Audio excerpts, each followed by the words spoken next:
Hi, this is Deborah Grove. This is week 6 for Dr. Dewhurst's class using a criteria matrix. So I'm going to talk about using the criteria matrix for prioritizing programs at the American Public Garden Association. The criteria to judge by are as follows. I've selected 1, 2, 3, 4, 5, 6, but in the literature there are more that could be used.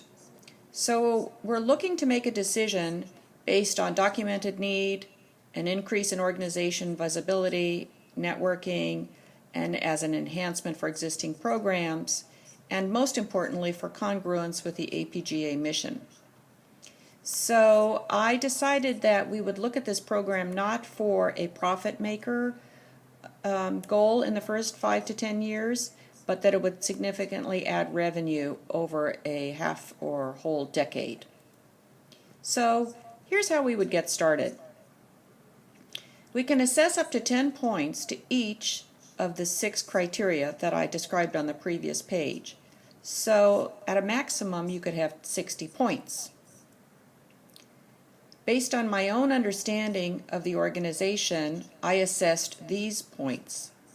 You can see that I gave self-sufficiency a very low score because I think it involves a lot of financial investment up front. It will not have any self-sufficiency financially or organizationally to begin with. So we end up with a total of 42 out of 60 points.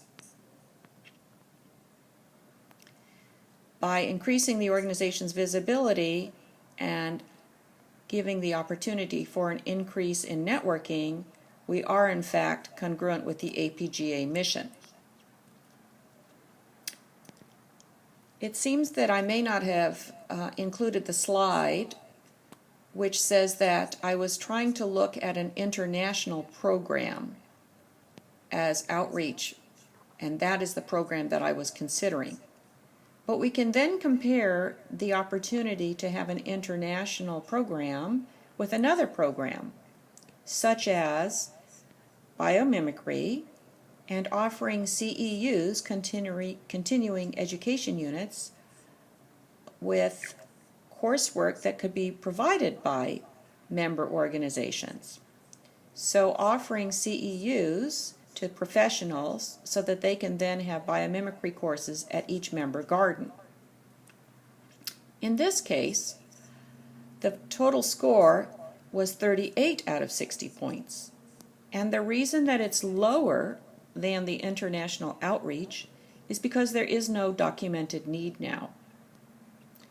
There's no documented need because this is a very new program, both to the industry as well as outside the industry, to everybody involved in research and innovation. So when we're going to look at 42 versus 38 points, that is 42 points for international collaboration versus 38 points for biomimicry course training, we have to assess whether this is, number one, a good fit for the organization. In other words, which of those two programs would be better. But then we might also hearken back a little further and say, was this a good tool to use?